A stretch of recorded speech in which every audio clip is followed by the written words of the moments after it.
વડોદરાથી સમાચાર મળી રહ્યા છે, જ્યાં વડોદરા કોર્પોરેશનમાં અરજી કરવી એક ગુનો બની ગયો. ભચાઉમાં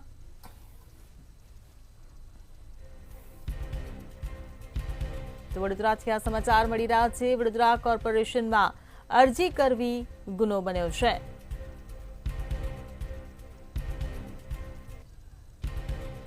વડોદરાથી આ સમાચાર મળી રહ્યા છે. વડોદરા કોર્પોરેશનમાં અરજી કરવી ગુનો બન્યો છે. તો રોડ શાખાના અધિકારીએ આ અરજી કરી હતી. પેવર બ્લોકની ચોરીની અરજી કરવામાં આવી હતી. તો અરજી કરાતા અધિકારી શંકાના દાયરામાં આવ્યો છે. તો વડોદરા કોર્પોરેશનમાં અરજી કરવી ગુનો બન્યો છે.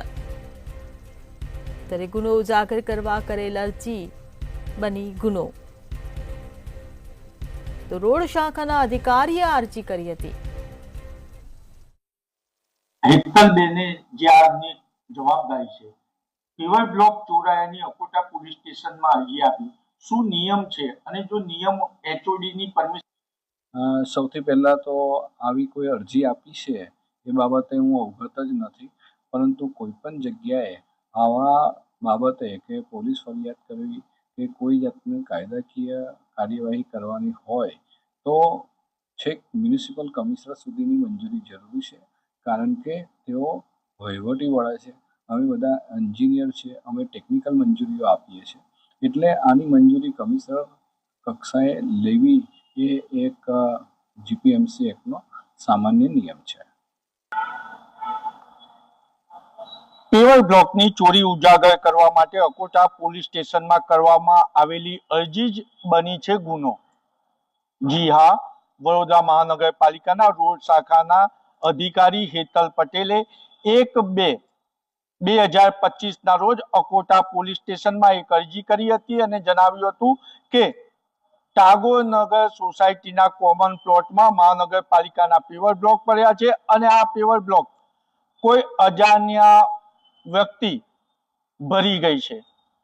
આવી એક અરજી કરી અને એની પરમિશન તેમના ઉપલા અધિકારીની ના લીધી, પરંતુ સત્તાધારી પક્ષના હોદ્દેદારની નોકરી કરતા હોય તેમ હેતલ પટેલે ઉપલા અધિકારીની જાણ બહાર આવી અરજી કરી દીધી ને જ્યારે આ અરજીના આધારે અન્ય ગુનાને અંજામ આપવામાં આવ્યો, પોલીસનો દુરુપયોગ કરવામાં આવ્યો. આવી માહિતી મળતા બાદ મહાનગરપાલિકાના સત્તાધારી પક્ષના અન્ય હોદ્દેદારના માર્ગદર્શન હેઠળ હેતલ પટેલે અરજી પરત લઈ લીધી છે. ત્યારે સવાલ એ ઉભો થાય છે કે હેતલ પટેલ જો પેવર બ્લોક ચોરાઈ ગયા હતા તો પોલીસે આરોપીની ધરપકડ કરી છે કે પોલીસે ચોરાયેલ પેવર બ્લોક મહાનગરપાલિકાને પરત અપાવ્યા છે કે કેમ?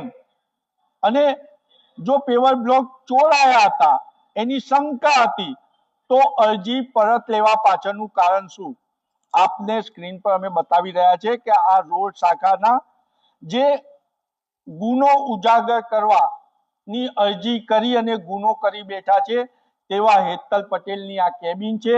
ના હેતલ પટેલ એમને અરજી કરવાની હોય ફરિયાદ કે ફરિયાદ પરત ખેંચવાની હોય તો સિટી એન્જિનિયર અને મ્યુનિસિપલ કમિશનરની પરમિશન લેવી પડે, પરંતુ વડોદરા મહાનગરપાલિકાના કર્મચારી જગ્યાએ સત્તાધારી પક્ષના કર્મચારી હોય તેવું હેતલ પટેલ વર્તન કરી રહ્યા છે. અને હેતલ પટેલે ક્યાંક ને ક્યાંક અન્ય ગુનામાં ભાગીદારી નોંધાવવા માટે જ ગુનાની અરજી કરી અને ગુનાની અરજી પરત લીધી છે.